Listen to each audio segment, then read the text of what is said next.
Assalamualaikum warahmatullahi wabarakatuh. Salam sejahtera untuk kita semua.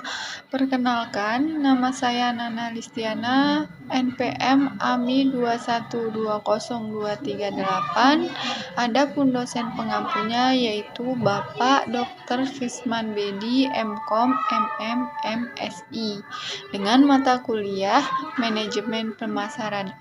Nah, pada kali ini saya akan menjelaskan tentang pemasaran abad ke-21. Nah, langsung saja.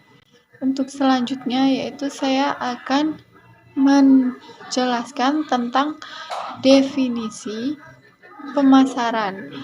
Adapun definisi pemasaran adalah fungsi organisasi dan serangkaian proses untuk menciptakan, mengkomunikasikan, dan memberikan nilai kepada pelanggan untuk mengelola hubungan pelanggan dengan cara yang menguntungkan organisasi dan pemangku kepentingannya. Ini menurut American Marketing Association. Jadi ada beberapa nilai-nilai atau kunci dari definisi pemasaran itu sendiri, yaitu sebagai organisasi atau serangkaian proses yang menciptakan, mengkomunikasikan, dan memberikan nilai kepada pelanggan. Nah, selanjutnya untuk definisi manajemen pemasaran. Nah, kalau tadi definisi pemasaran, kita sekarang masuk ke manajemen pemasaran. Nah, manajemen pemasaran itu sendiri adalah seni dan ilmu memilih pasar, sasaran, dan meraih, mempertahankan, serta menumbuhkan pelanggan dengan menciptakan, menghantarkan, dan mengkomunikasikan nilai pelanggan yang unggul. Jadi, manajemen pemasaran itu termasuk seninya dan ilmu untuk memilih pasar dengan tujuan meraih dan mempertahankan serta menumbuhkan pelanggan. Nah, itu untuk definisi manajemen pemasaran. Langsung saja kita masuk ke 10 entitas yang dipasarkan atau yang dijual, 10 hal-hal yang bisa dipasarkan atau dijual kepada konsumen. Yang pertama yaitu ada barang. Barang contohnya banyak sekali, seperti ada yang di pasaran atau di toko seperti baju, sayuran, dan lain sebagainya. Yang selanjutnya ada jasa. Jasa contohnya seperti travel atau hal-hal yang menjual sebuah jasa. Nah, selanjutnya ada acara. Banyak di sini contoh acara yaitu seperti konser atau dan lain sebagainya yang bisa menghasilkan income.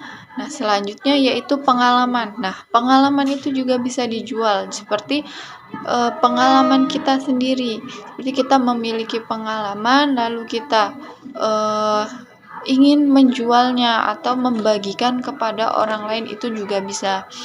Nah, selanjutnya ada orang. Nah, ini jangan diartikan untuk menjual orang ya. Maksudnya orang ini adalah apa yang ada di diri seseorang, seperti contohnya kecantikan, ketampanan, itu juga bisa dijual, seperti lomba-lomba kecantikan, terus bakat-bakat, itu termasuk orang. Jadi jangan diartikan ke hal yang negatif atau seperti menjual orang, bukan seperti itu. Selanjutnya tempat, banyak ya, seperti contohnya itu tempat-tempat wisata dan lain sebagainya. Ada lagi yaitu properti. Properti itu contohnya seperti perumahan, bangunan-bangunan, atau real estate, itu termasuk properti. Selanjutnya organisasi. Organisasi contohnya apa sih? Contohnya seperti kita penggalang dana, itu juga termasuk organisasi, dia menghasilkan income juga.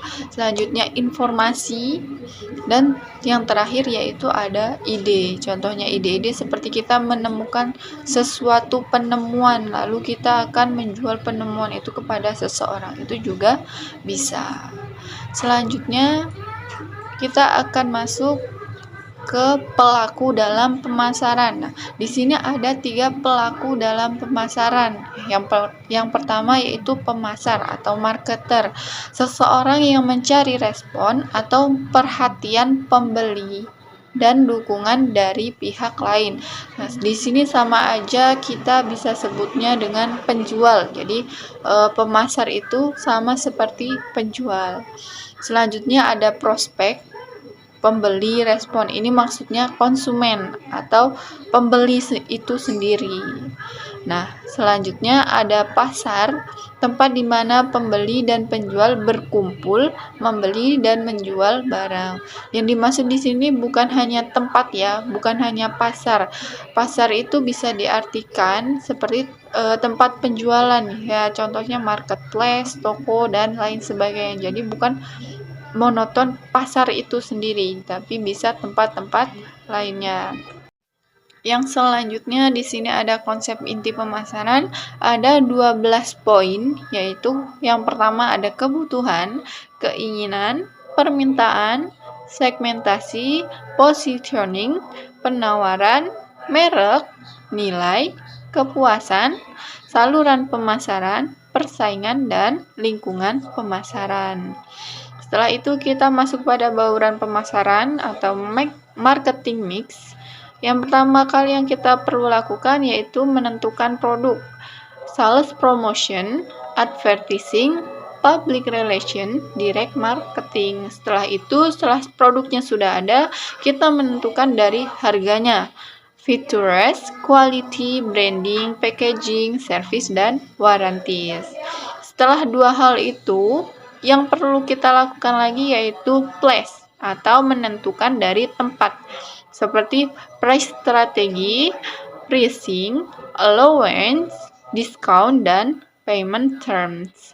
Setelah semua 3 hal itu sudah, berarti yang terakhir kali kita lakukan yaitu promotion, supaya orang-orang bisa mengenal produk kita, seperti channel, market, coverage, assortment, location, inventory, dan transport. Nah, itulah hal-hal yang termasuk dalam market mix. Ada 4 hal, yaitu produk, price, place, dan promotion. Yang selanjutnya yaitu kita masuk pada tugas manajemen pemasaran. Ada beberapa hal, yaitu yang pertama ada mengembangkan strategi pemasaran, yang kedua berhubungan dengan pelanggan, yang ketiga membangun merek yang kuat, yang keempat membangun penawaran pasar, yang kelima menghantarkan dan mengkomunikasikan nilai. Nah, hal ini berkaitan dengan harapan dan kenyataan. Jadi misalnya nilai dari barang itu seharusnya 7, tapi ketika pelanggan itu mendapatkan nilai 6, maka itu akan sangat merugikan penjual dan pembeli itu sendiri. Dan yang terakhir yaitu menciptakan pertumbuhan jangka panjang. Jadi untuk lebih berkelanjutan lagi. Nah, itu adalah tugas dari manajemen pemasaran. Nah, sekian penjelasan dari saya. Terima kasih sudah menyimak dari awal sampai akhir. Salam sejahtera. Wassalamualaikum warahmatullahi wabarakatuh.